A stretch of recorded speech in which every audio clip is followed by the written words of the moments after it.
How y'all doing tonight? This is your boy, Lord Thaddeus Gray. Alright, what's this one going to be about?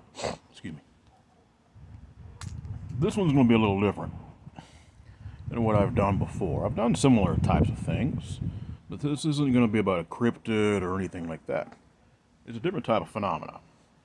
It's definitely in the paranormal range, but also in the scientific too. I'm talking about extra dimensions or quite literally rips in time. I'm talking about time travel. Point blank. Does this phenomena exist? Yes, it does. I do believe. Is it something that just us human beings innately can understand? Hell no.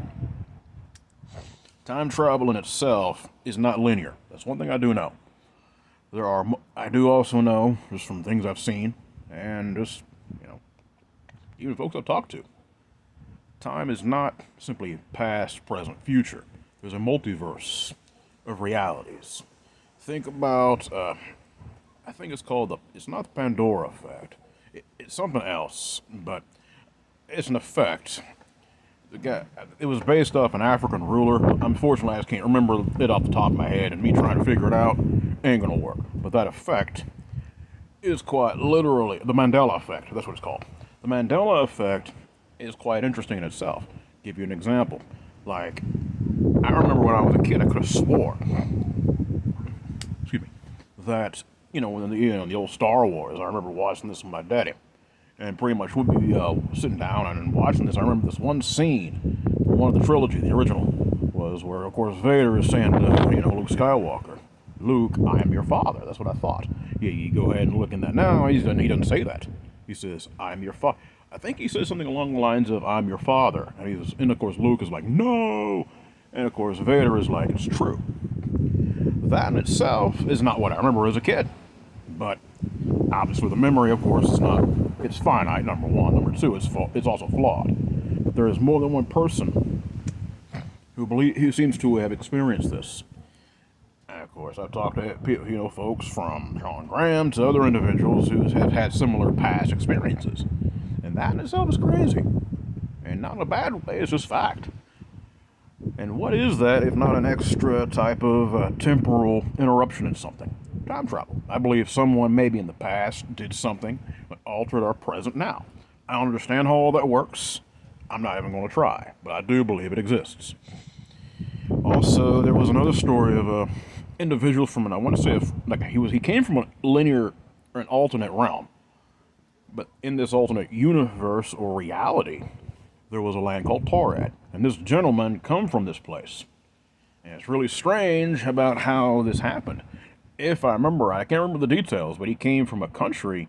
He was like, "What the hell, man? This is my country, Torad. It's supposed to be here. This makes no damn sense." And of course, naturally, you look on a map. It was supposed to be a big country too. Of course, you look on our map here, no mas. What the hell's a Torad? But that's just an example of what time travel or alternate dimensions can entail. Think about it. When it comes to the dog man or the Bigfoot, how are these things able to seem to quite literally travel, like literally it's there and then it's not? That, I think, could also have to do with dimensions and maybe even time itself. Space and time are connected. And I do believe, yeah, bear with me, I'm near the border. It's kind of windy down here. They call it the valley for a reason. But anyway, I'm going to get to the point on this. Space and time are connected. It's like you cannot be one certain spot. How can I say this? You cannot be, supposedly Einstein had the theory of relativity, I think it was. One person cannot occupy the same space and time. Now, I think it's a little different than that. And that in itself, science is proving that it's a lot different now. Stephen Hawking, genius. One of the smartest men to have ever, well, in his case, rolled in his wheelchair on this earth, but you know what I mean. The dude was smart. He had all kinds of stuff when it came to mathematics, dimensions, just crazy stuff. And the thing is, us as human beings, I believe as time goes on, we will definitely encounter more such things, such as rifts in space, time, and different types of things. I believe time also is a vibration. Molecules. Think about it. We're all made of atoms, molecules, things like that. They all resonate with vibration. And I believe time is definitely potential part of that. Also, something else.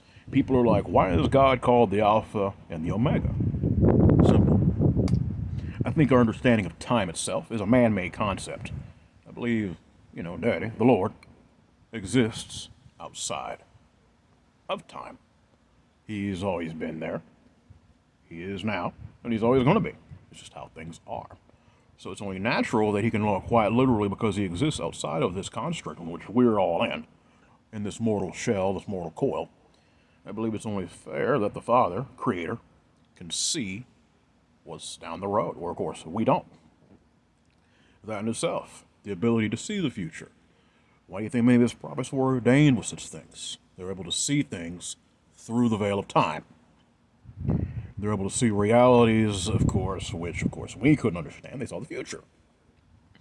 Ain't no one got a crystal ball that I know of. I mean, I've had dreams, visions, and things like that, but nothing is ever set in stone. That's the thing about us mortal beings. When we try to use what little limited gift we have, or whatever, to try to glimpse into the future, you potentially can change it, because we are flawed. And, of course, any kind of energy we put out is flawed. That's something else to think about. I don't know what they're trying to do with this mess over in CERN, but I do believe that they're probably messing with things they should not. Just gonna leave that out there right now. But also, I'm wondering if they're not just trying to mess with antimatter. I'm wondering if they're trying to mess with the temporal laws of physics. And that worries me, to be honest with you. I mean, it's like that Illuminati card game, and you have this one card that says Plague of Demons. No, thank you. Hell no. I mean, dark humor aside, I'm just saying. I think some things just need to be left the hell alone. But that is what I believe time consists of. I believe that it is not linear. There is a plethora of universes and realities beyond our comprehension, many dimensions beyond our reality. And think on this. Another thing you can think about. There are so many stories to me, I think the future may not be so great. I think we may see wonders, but think on this. Why is it that almost every movie about time travel has like this situation where, some person from the future has to come to the past to make sure the future don't happen? Hell, this happened from Terminator. The Matrix is a little different, but kind of, sort of. And, of course, you even have the X-Men storyline, Days from Future Past. It's all kinds of crazy stuff. Something to think on. How you even have stories of a man that basically, I think, went out of his body into the future, or something along those lines. I can't really remember. But, he saw some wonders, but he also saw horror. And, of course, he's transported back into his body, or back into time. It's, into our time itself. And he's trying to warn people. That's crazy, dude. Just gonna say. So there's something to think about. That's all about this one, but I figured, this would be kind of an original take on things, and something I haven't really done before. You guys know what I do. I'm the producer for Dark Waters Entertainment. If you've had a cryptid sighting, or something else, hit me up. My email is westvic@imdarkwaters.com. You guys be blessed and you be safe.